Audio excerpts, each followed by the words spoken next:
Hallo und herzlich willkommen bei Kufenau. Schön, dass ihr dieses Video eingeschaltet habt. Das heutige Objekt der Begierde, worum es in diesem Video geht, steht schon vor euch bzw. auch vor mir. Es handelt sich hierbei um einen VT98 in der verschneiten Ausführung von der Firma Drix bzw. Märklin. Ist ja dieselbe Firma im Endeffekt, ne? Und optisch gesehen, muss ich sagen, finde ich das wirklich ein sehr, sehr schönes Modell. Das war es aber dann auch schon, weil technisch gesehen ist es leider Gottes einfach die reinste Katastrophe. Es mag jetzt hart klingen und es klingt auch hart, wenn ich das so sage, aber es ist leider so. Denn das Modell stammt aus dem Jahre 2009, 2010 und da war man ja eigentlich mit der Digitaltechnik schon sehr, sehr weit fortgeschritten, ne? Und wenn man sich das Modell halt einfach anguckt, dann hat man einfach das Gefühl, ja, die Technik hier drin, obwohl das Modell aus den Jahren ist eigentlich irgendwo mitten in den 90er Jahren stehen geblieben. Denn seit ich das Modell habe, ärgere ich mich eigentlich nur damit rum. Und was stört mich jetzt so sehr an dem Teil? Naja, das geht zum einen erstmal da los, dass es nur 28 Fahrstufen hat. Ja. CV-technisch kann ich da drin so gut wie gar nichts verändern. Das Modell hat so gut wie gar keine CVs. Es ist kein Decoder von irgendeinem namhaften Hersteller verbaut. Es ist irgendwie so ein, keine Ahnung was Decoder. Man kann den Hersteller nicht bestimmen. Aber das Allerschlimmste an dem Teil ist eigentlich, dass sehr oft Steuerungsbefehle, die der Decoder erhält, einfach nicht umgesetzt werden, ja, oder nicht ausgeführt werden.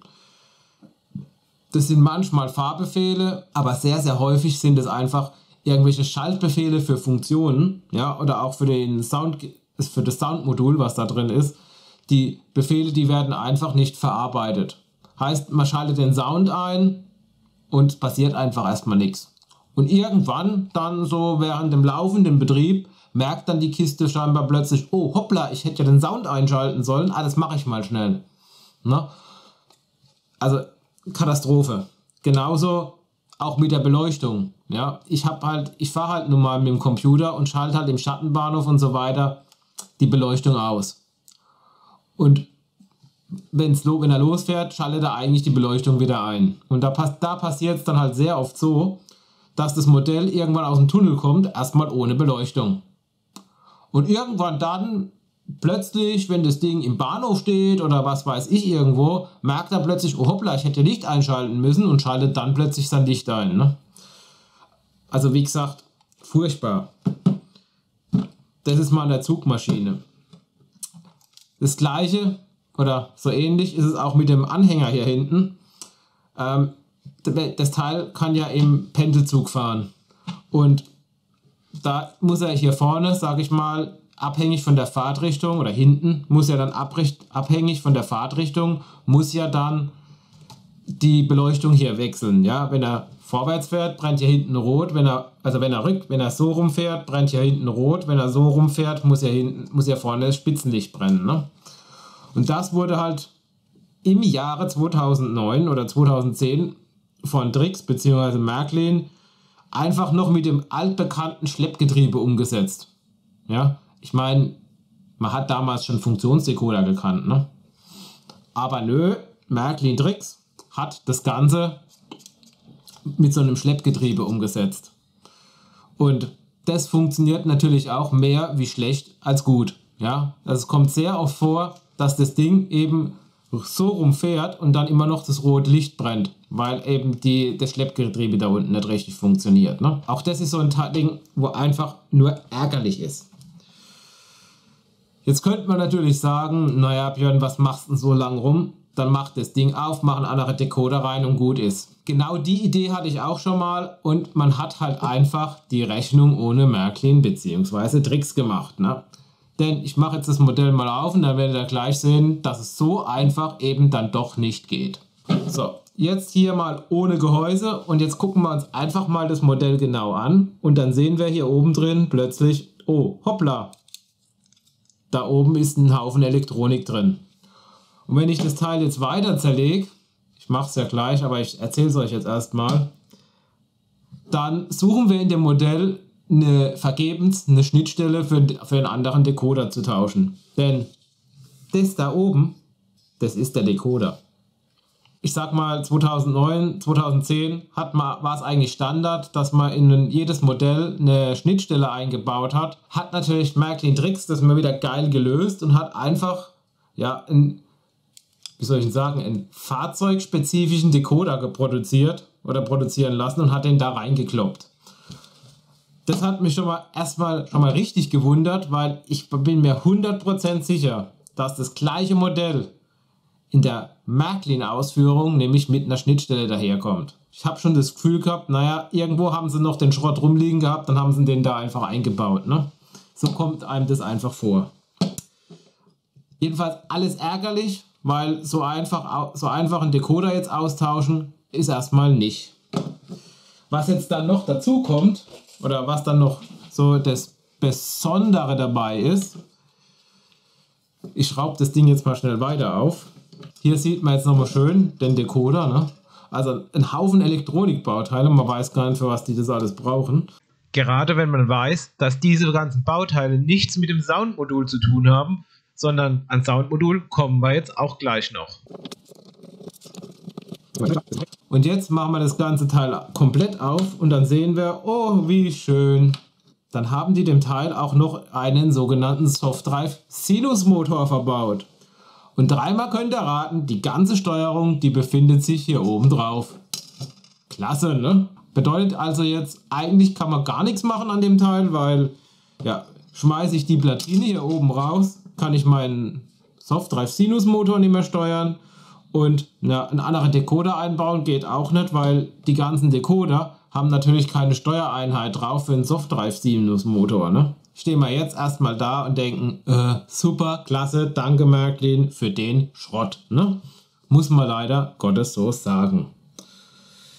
Jetzt habe ich mir lange Gedanken gemacht, was ich da machen kann. Ich habe schon versucht, da oben die ganze Platine durchzumessen, ob ich irgendwo eine Schnittstelle finde, dass ich irgendwo dran gehen könnte, um die Steuereinheit zumindest für den Softdrive Sinusmotor zu erhalten und das halt dann irgendwie zusammenzufriemeln. Habe ich alles schon probiert, aber ich habe keine brauchbare Lösung gefunden. Ich weiß nur eins, der Chip hier steuert irgendwie den Motor, aber das, was in den Chip reingeht für die Motorsteuerung, die Signale kann eben kein normaler handelsüblicher Digitaldecoder erzeugen. Nicht einmal ein ESU, der normal für Softdrive Sinus Steuerung ausgelegt ist, aber auch das geht in dem Fall hier nicht. Heißt also, ich habe mir jetzt lange Gedanken gemacht, was könnte ich hier machen? Weil viele Optionen bleiben mir eigentlich nicht. Ne? Entweder ich ärgere mich jetzt weiterhin mit dem Teil rum oder ich mache jetzt einen harten Cut. Und ich habe mich jetzt eigentlich für den harten Cut entschieden. Heißt also, ich schmeiße das ganze Innenleben hier raus und baue mir was Eigenes ein. Dazu habe ich mir jetzt Folgendes besorgt. Einmal einen 12 mm Motor, den ich da einbauen will, anstelle dem Softdrive Sinus Motor. Dafür habe ich mir jetzt nochmal so einen Adapterring gedruckt auf dem 3D-Drucker. Die Datei gibt es wieder bei mir auf der Homepage zum Downloaden, damit ich natürlich genau den Durchmesser habe und den Abstand und alles, dass das wieder stimmt. Ne? Das ist das Teil. Und dann habe ich mir noch mal 2 Leiterplatten machen lassen. Ja?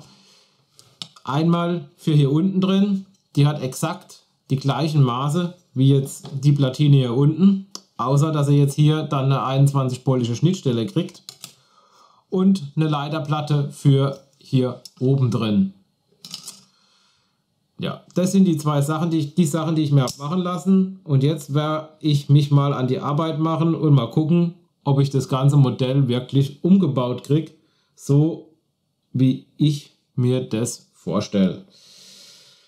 Es wird auf jeden Fall definitiv nicht einfach. So viel kann ich euch jetzt schon versprechen. Dann würde ich sagen, legen wir auch mal los. Als erstes werde ich jetzt erstmal gucken, dass ich hier die Schnecken, weil die Antriebsteile vom Motor runterkriege, weil das muss ja alles dann raus. Ne?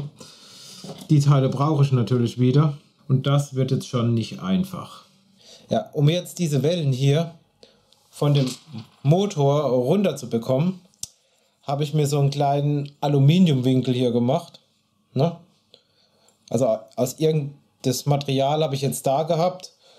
Und da habe ich mir jetzt einfach hier so einen Schlitz reingemacht und habe das ganz dünn gefräst. Ich zeige es euch nochmal. Na, komm, stell scharf. Ja, also so ein Teil hier gemacht. Und das kann ich jetzt einfach hier drunter schieben. Kann das dann hier in meinen Schraubstock reinlegen. Und kann dann von hier oben mit so einem dünnen Stift hier reingehen und einfach auf die Welle vom Motor schlagen und die Welle vom Motor unten wegschlagen. Ja, somit ist die ganze Belastung von dem Motor weg. Doch bevor ich das mache, gehe ich erst nochmal mit dem Lötkolben her und mache dieses Metallteil hier hinten, also diesen Antrieb, das Antriebsritzel, mache ich erst nochmal richtig gut heiß. Ja, ihr wisst ja alle, Metall dehnt sich beim Erhitzen, dehnt sich Metall aus. Und diese Eigenschaft, die nutze ich einfach hier, um quasi, dass es leichter runtergeht. Das könnt ihr ruhig so 2, 3 oder 4 Minuten machen. Dass eben das Teil richtig schön heiß wird hier. Aufpassen halt, dass er dann bei dem Motor nicht anbrutzelt. Ne? Das ist halt jetzt die Kunst da dabei. Ich drehe das dann auch immer mal wieder so ein bisschen, dass quasi von allen Seiten das schön heiß ist. So, ich hoffe, das reicht. Wir schauen einfach mal. Jetzt lege ich das hier rein. Muss man natürlich jetzt auch vorsichtig sein, weil das Teil jetzt heiß ist. Ne? Dann lege ich das hier oben rein, halte das hier unten so ein bisschen. Nach einigen herzhaften Schlägen löst sich dann endlich die Schnecke von der Antriebswelle. Voila! Zum Verkleben der Antriebsteile verwende ich Loctite 648, das ist ein spezieller Fügeklebstoff für solche Antriebsteile zu verkleben. Wichtig ist dabei, dass ihr da nur ganz wenig verwendet, denn kommt dieser Klebstoff in irgendein Lager rein, dann verklebt er euch das Lager so schnell könnt ihr gar nicht gucken und das bekommt ihr dann auch nicht mehr raus. Zurück aber zu den Bildern, die ihr hier seht. Da die Antriebswellen vom Motor viel dünner sind als die Bohrungen in den Schnecken, mussten zunächst die Adapterhülsen, die beim Motor beilagen, montiert werden. Das habe ich als erstes hier gemacht. Die anschließenden Überstände der Reduzierhülsen habe ich einfach mit der Trennscheibe abgeschnitten.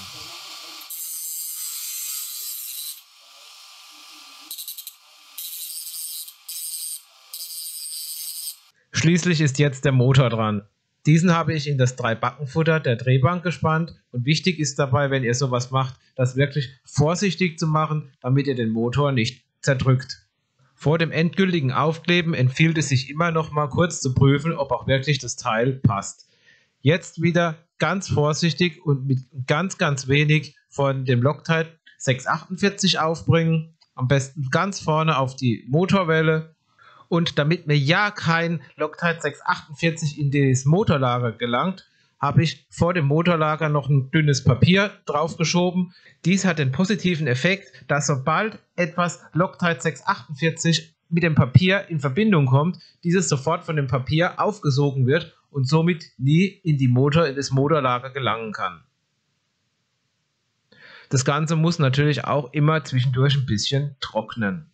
Nach einer Trocknungszeit von ein paar Minuten kann man dann das Blatt Papier entfernen und siehe da, die Welle lässt sich sauber drehen. Also alles richtig gemacht. Schritt 1 wäre somit mal erledigt. Hier jetzt ein erster Einbautest. Bevor ich jetzt die zweite Schnecke auf der anderen Seite anbringen konnte, ihr seht es jetzt gleich, war es unbedingt notwendig, dass ich im Vorfeld schon die Kabel an den Motor anlöte, weil sonst würde ich später da nicht mehr drankommen. Anschließend nochmal ein Test, ob alles reinpasst und naja, da hat man schon gemerkt, ja, es passt, aber es ist verdammt eng. Es ist doch besser, wenn man in dem Bereich, Moment, ich zeige es euch jetzt hier gleich nochmal ein bisschen genauer, also wenn man hier in dem Bereich ein bisschen von dem Gehäuse, Chassismaterial, sage ich jetzt einfach mal, wenn man da ein bisschen Material vom Chassis wegnehmen, ist dann wesentlich besser. Damit jetzt keine Späne in das Getriebe gelangen, mit Papier geschützt. Das Herausfräsen zeige ich euch jetzt im Schnelldurchlauf. Ich denke, das weiß jeder, wie sowas geht. Der anschließende Test hat jetzt gezeigt, ja, das hat wirklich was gebracht und der Motor läuft jetzt sauber und stößt nirgends an. Die erste Hürde hätte ich mal genommen. Das war jetzt auch so ein Teil, wo ich wirklich mega Respekt davor hatte, weil wenn mir der Umbau mit dem Motor jetzt nicht gelungen wäre, dann hätte ich wahrscheinlich jetzt ein Modell, das ich gerade wegschmeißen könnte, weil dann mit dem alten hätte ich es nicht mehr machen können und mit dem neuen ging es auch nicht. Dann wäre das Modell kaputt gewesen. Aber so, ich bin jetzt wirklich zufrieden und bin froh, dass das mit dem neuen Motor funktioniert. Heißt, die erste Hürde wäre mal genommen. Der Motor passt auch hier wirklich super rein. Also das ist wirklich perfekt, muss ich sagen. Das sieht alles jetzt perfekt aus. Deshalb stelle ich das Teil jetzt mal weg und tue erstmal die Leiterplatte jetzt fertig bestücken. Ja, da fehlt jetzt noch ein bisschen was drauf. Ein paar Widerstände, ein paar LEDs, die Schnittstelle. Die werde ich jetzt mal fertig bestücken. Zu der Leiterplatte hier, die habe ich halt komplett nachgezeichnet. Ja, nach der Original hier. Ne? Und ich muss sagen, auch das ist mir relativ gut gelungen. Das Einzige, man kann es hier unten sehen, ich hole mal noch eine zweite her. Die Bohrungen hier, ja, die habe ich nicht zu 100% getroffen. Ja, da habe ich hier schon mal ein bisschen was noch ausgeschliffen, mit einem kleinen Fräser noch mal ein bisschen was ausgeschliffen. Naja, gut, ich meine, bei so einer komplexen Platine, wenn man sich da wirklich mal bei so ein paar Löchlein nicht mal vielleicht so 1 mm vertut, naja, was soll's, ne? Also das ist jetzt, sage ich mal, was ich verschmerzen kann. Aber alles andere, das passt wirklich perfekt. Und jetzt tue ich das Teil einfach mal fertig bestücken und danach sehen wir uns wieder. Das ist jetzt mal die fertig bestückte Platine, zumindest das, was ich brauche alles. Ja, soweit. Ja, jetzt werde ich die halt mal einbauen, dann werde ich mal den Motor anschließen. Dann wäre ich eigentlich schon so weit, dass man mal den ersten Test machen könnte. Das muss hier durch. Das kommt dann quasi so. Also bis jetzt bin ich wirklich überrascht, dass das alles so reibungslos funktioniert hat. So. Da müsste irgendwo jetzt hier eine kurze Schraube rumliegen. Die hier. Die müsste jetzt hier reinpassen.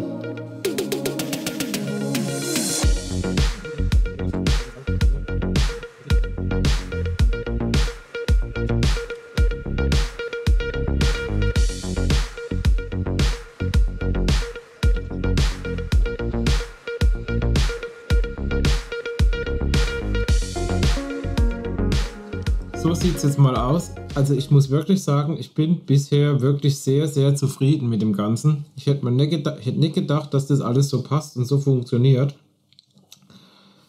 Aktuell habe ich hier jetzt mal noch einen normalen Lokpilot-Decoder drauf, weil ich momentan noch gar keinen Sounddecoder da habe. Den muss ich mir erst noch besorgen. Aber zum Testen, sage ich mal, ob das Ding überhaupt richtig funktioniert, tut es ja erstmal der Lokpilot-Decoder sowieso. Ja, jetzt werde ich da noch ein bisschen die Kabel fertig machen und dann werde ich das ganze Ding mal zusammenbauen. Dann werden wir mal oben noch die Platine einbauen und mal gucken, wie das Ganze dann aussieht. Vielleicht sollte ich das Teil oben noch weiß lackieren. Das wird vielleicht auch nicht schlecht aussehen. Hier jetzt mal ein größerer Sprung. Wie ihr sehen könnt, sieht das Ganze schon wieder ein bisschen besser nach Schienenbus aus. Was jetzt nur noch fehlt, ist nur noch die Verkabelung der beiden Leiterplatten, heißt also die Leitungsverbindung zwischen der unteren und der oberen Leiterplatte. Ist natürlich jetzt hier wesentlich weniger, wie es früher war. Ja, weil ja oben eigentlich nur noch die Innenbeleuchtung und 2 LEDs von der Stirnbeleuchtung sitzen. Von daher hält sich der Aufwand in Grenzen. Für euch mal wieder ein paar Bilder im Schnelldurchlauf.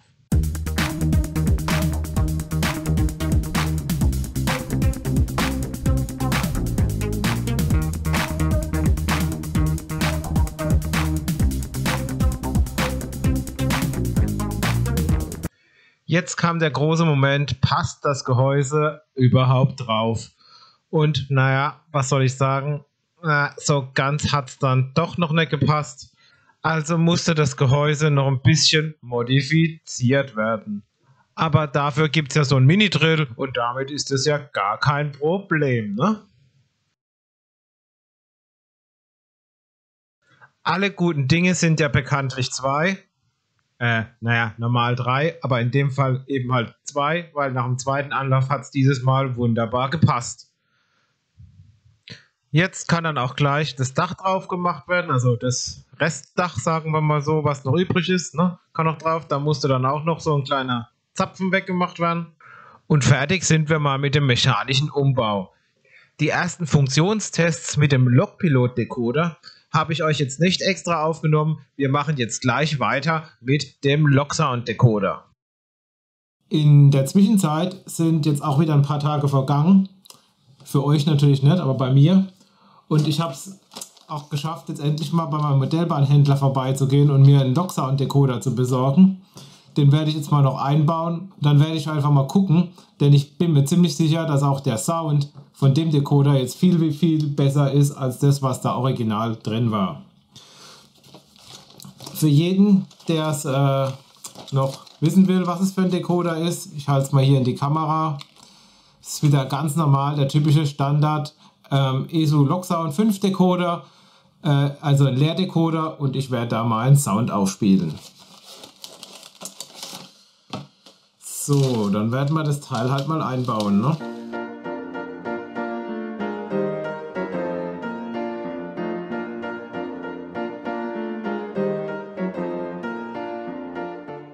Und dann drauf mit dem Teil, ne? Den können wir zur Seite legen und dann schauen wir mal. Oh ja, perfekt. Ja, mit dem Lautsprecher, da bin ich jetzt noch ein bisschen im Zwiespalt, was ich da mache. Ob ich jetzt den Original ESU Lautsprecher hier reinbaue und mir dann irgendwie hier noch eine Halterung konstruiere oder den vielleicht sogar da vorne irgendwo hinlege oder da hinten, je nachdem, wie man es sieht, ne? Da bin ich echt noch ein bisschen im Zwiespalt, oder ob ich einfach hergehe und löte hier den Originallautsprecher ab und baue hier wieder den Originallautsprecher ein. Ich probiere es einfach aus, glaube ich. Ich mache jetzt erstmal den Lautsprecher rein hier, der in der Lok war oder in dem Schienenbus schon drin war. Den mache ich erstmal rein. Und danach probiere ich einfach mal den hier aus und gucke dann, was besser klingt, würde ich sagen. Ich habe mich dann letzten Endes für den Originallautsprecher, der auch schon in dem Schienenbus war, entschieden. Also ich habe es wirklich hin und her probiert und habe mehrmals die Lautsprecher gewechselt. Man hat in leichten Nuancen hat man ein bisschen einen anderen Klang mit dem Original ESU Lautsprecher. Vielleicht ist er da ein kleines bisschen besser gewesen, aber ich habe dann auch nicht so richtig irgendwie eine Stelle gefunden, wo ich den hätte einbauen können, optimal. Und darum habe ich mich dann letzten Endes dafür entschieden, den Originallautsprecher zu benutzen, der auch in dem Fahrzeug schon war. Allerdings, was ich da machen muss, war den Lautsprecher außenrum mit ein bisschen Uhu zu fixieren. Ja, also ich habe da quasi gerade hier außenrum ein bisschen Uhu reingemacht, dass er jetzt wirklich ganz fest drin ist. Weil, als ich das nicht gemacht hatte und durch diese tiefen Schallfrequenzen hat er dann leicht angefangen zu vibrieren. Und das hat man halt dann gehört und das hat sich nicht gut angehört. Deshalb habe ich den dann nochmal ein bisschen fixiert und dann war das Problem mal gelöst. Und dann, ja, es gibt noch ein paar Nuancen, ein paar Unterschiede, aber die sind jetzt so gering, dass ich gesagt habe, ich lasse den einfach drin. Jetzt werde ich mal das Teil noch schnell zusammen machen und dann habe ich hier nebendran nochmal den alten Decoder hingelegt und dann zeige ich euch auch nochmal, wie groß der Soundunterschied zwischen dem alten Decoder ist und dem neuen ESU Loksound V5. Zunächst erstmal das alte Originalgeräusch, das drin war. Ja, also so hat sich das alte Geräusch angehört. Ja, auch beim Beschleunigen.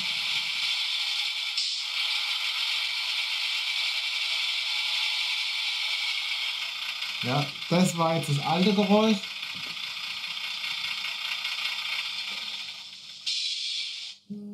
Und jetzt hier mal das neue Geräusch. Hier hört man schon mal die beiden einzelnen Diesel anspringen.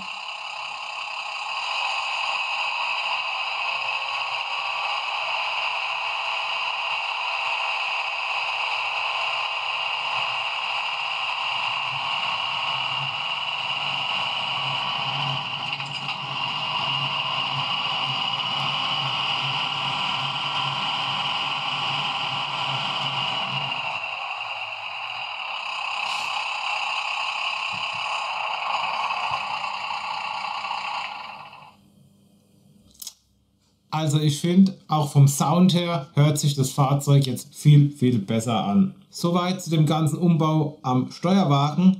Jetzt kommen wir noch zu dem Anhänger, ne? Zum Beiwagen. Da muss ich ja auch noch ein bisschen was umbauen. Das zeige ich euch jetzt, was ich da alles umgebaut habe. Der Beiwagen, der ist technisch natürlich ähnlich aufgebaut wie jetzt die Antriebsmaschine. Außer dass er halt keinen Motor hat. Aber die Leiterplatten habe ich beim Konstruieren halt schon so aufgebaut, dass ich es sowohl in den Beiwagen als auch in die Zugmaschine oder also in die motorisierte Maschine einbauen kann. Ne? Der einzige Unterschied beim Beiwagen ist halt, der war ja nie für irgendeinen Decoder ausgelegt. Heißt, da ist nirgends Platz jetzt serienmäßig, wo ich einen Decoder einbauen kann. Also auch kein Bauraum reserviert, sagen wir es mal so. Dass ich da halt einfach jetzt einen Decoder einbauen kann. Da bringt mir jetzt halt auch die 21-Volte Schnittstelle nichts. Wobei ich die hier beim Beiwagen dann auch nicht brauche. Ne? Jetzt habe ich dann lange hin und her überlegt, wie ich das mache. Und die einzige Möglichkeit, die ich gefunden habe in dem Teil hier ist so eine Aussparung, wo ihr dann wieder so ein zuhendes Fenster, so ein weiß lackiertes Fenster ist. Und da gingen bei den alten Platinen, ich habe sie hier noch, da gingen bei den alten Platinen hier die Kabelverbindungen nach oben. Und der Bauraum ist groß genug, dass quasi noch so ein Lokpilot FX Micro da drin Platz findet. Also den werde ich jetzt einfach da reinhängen. Ja? Ohne Schnittstelle, ohne alles, die Kabel eigentlich direkt angelötet. Und das werde ich jetzt halt noch machen an dem Teil. Etwas, was ich jetzt vorher noch mache, bevor ich überhaupt mit dem Einbau von dem Decoder anfange, ist Folgendes. Ich brauche ja hier einen Masseanschluss, einmal für meine ganzen Kondensatoren, Pufferkondensatoren später. Und dann habe ich hier unten ja noch so einen Verstärker, also einen Leistungstreiber drauf. Und der braucht ja auch einen Minuspol, ne, einen Massepol.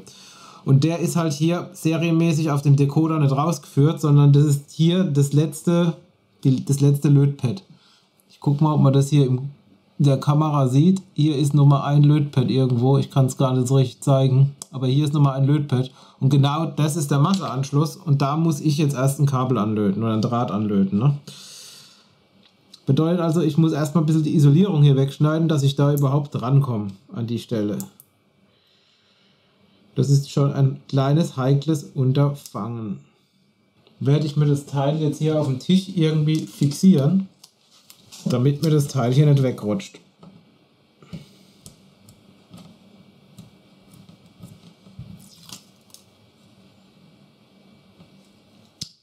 So. Ich mache jetzt hier einen schwarzen Draht dran. Klaue mir quasi den Rest hier vom Decoder, den klaue ich mir jetzt noch. Und ich mache den schwarzen wohlwissend dran, dass der normal ein Schienenanschluss ist. Oder ein Gleisanschluss ist. Das muss ich mir halt irgendwie dann später markieren.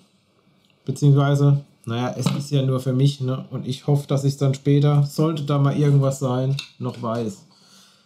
Aber ich habe jetzt keine andere Idee, was ich da an Farbe nehmen könnte. Was ich zumindest da habe in der dünnen Konfektion. So, jetzt muss ich ihn doch... Wie mache ich denn das jetzt? Ich drehe ihn doch rum. So, und jetzt muss das Ding da dran, ohne irgendeine Brücke reinzumachen. Dran wäre mal. Die Frage ist, funktioniert es auch, ne? Das sieht alles gut aus soweit. Okay.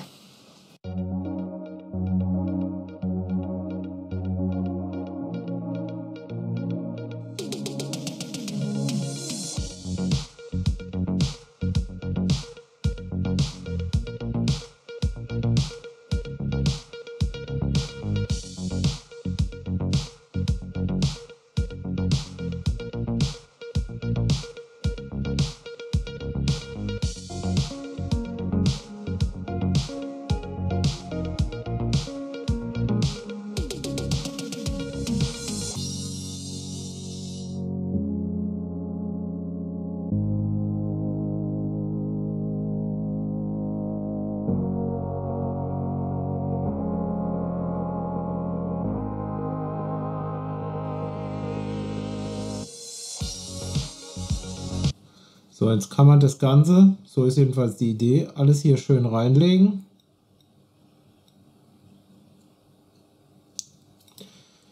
Und der Decoder findet da auch noch Platz. Die werde ich mal vorsichtshalber noch dran lassen, bis ich die erste Konfiguration gemacht habe. Auf jeden Fall ist so die Idee, dass ich das jetzt alles hier irgendwie so hier gerade reinlege. Vielleicht mache ich da noch was hin, dass es fixiert ist.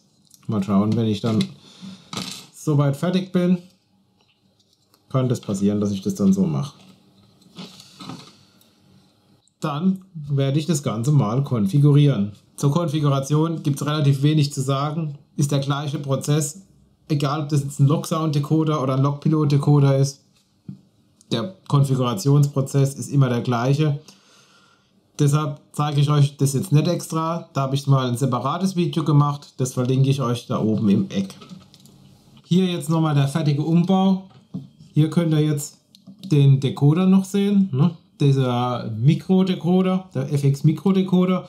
Und den habe ich jetzt gerade mit so ein bisschen doppelseitigem Klebeband. Da habe ich jetzt gerade so ein kleines bisschen doppelseitiges Klebeband drauf gemacht und habe den dann hier hinten reingeklebt. Ne? Ja, eigentlich nichts Großes, ne? Aber nur der Vollständigkeit halber habe ich euch das nochmal gezeigt. Hier oben könnt ihr jetzt auch nochmal den Energiespeicher sehen. Ja, das sind jetzt 10 Kondensatoren, a 220 Mikrofarad. Heißt also, in Summe habe ich hier 2200 Mikrofarad. Natürlich reicht das hier jetzt nicht, dass ich hier so einen riesengroßen stromlosen Abschnitt überbrücken kann, ja, wie das bei den ESO-Logs, bei den modernen ist und so weiter. Oder wenn ich dann richtigen Energiespeicher einbaue. Da reicht es natürlich nicht. Aber für kurze Unterbrechungen und Störungen reichen die locker aus. Ne? Etwas, was ich euch übrigens am Anfang gar nicht gezeigt habe, aber der eine oder andere es bestimmt gesehen hatte. An dem Beiwagen habe ich hier unten nochmal solche Radschleifer dran gemacht. Das ist natürlich original auch nicht dran. Aber das habe ich halt aus 2 Gründen gemacht. Zum einen lasse ich den Schienenbus ja in beide Richtungen fahren. Und da war es halt immer so, bevor ich das gemacht habe, dass die Stromaufnahme über den Wagen nie richtig funktioniert hat. Ja, also der hat dann meistens keinen Stromverbrauch gehabt und dadurch hatte ich auch nie eine Belegmeldeerkennung, wenn das Fahrzeug in die Richtung gefahren ist. Schon aus dem Grund habe ich damals hier schon eine Stromaufnahme ergänzt, damit eben auch von dem Teil hier der Strom aufgenommen wird, der Fahrstrom aufgenommen wird. Und zum anderen habe ich das halt auch gemacht, einfach um mehr Kontaktaufnahmepunkte zu haben, damit das Fahrzeug störungsfreier läuft. Das Ganze kann ich dann hier mit so einer 2-poligen Steckverbindung zusammenstecken und habe dann eine durchgängige Stromaufnahme. Ich gebe zu, man könnte das mit Sicherheit noch schöner machen und noch versteckter machen. Irgendwann werde ich das auch mal machen, aber momentan ist es für mich so okay. Zum Abschluss von dem Video hier jetzt nochmal der ganze Schienenbus in seiner vollen Größe, wie er jetzt komplett umgebaut ist. Und ich schalte jetzt einfach mal die Innenbeleuchtung ein. Also das sieht auch schon mal richtig toll aus. Ne? Also ich finde das schon mal richtig geil, wie jetzt die Beleuchtung angeht. Und wenn wir jetzt fahren, ihr seht, also der fährt einwandfrei jetzt wieder. Oder ja, also fahren tut er richtig gut jetzt auch. Ich finde, er fährt sogar mit dem neuen Motor sogar auch noch ein bisschen besser, wie mit dem alten. Und halt ja, den Sound habe ich euch ja eben schon mal gezeigt.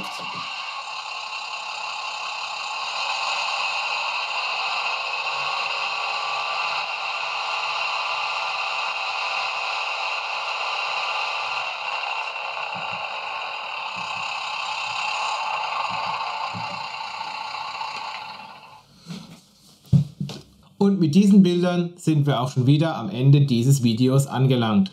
Wie immer hoffe ich, dass euch dieses Video gefallen hat. Wenn es euch gefallen hat, gebt mir gerne wieder den Daumen nach oben. Und ich hoffe auch, dass ich euch einfach auch mal ein bisschen inspirieren konnte und auch einfach mal ein bisschen, ja, wie soll ich sagen, ein bisschen Mut machen konnte, dass ihr auch mal an wirklich komplizierte Umbauten euch rantrauen könnt. Ja?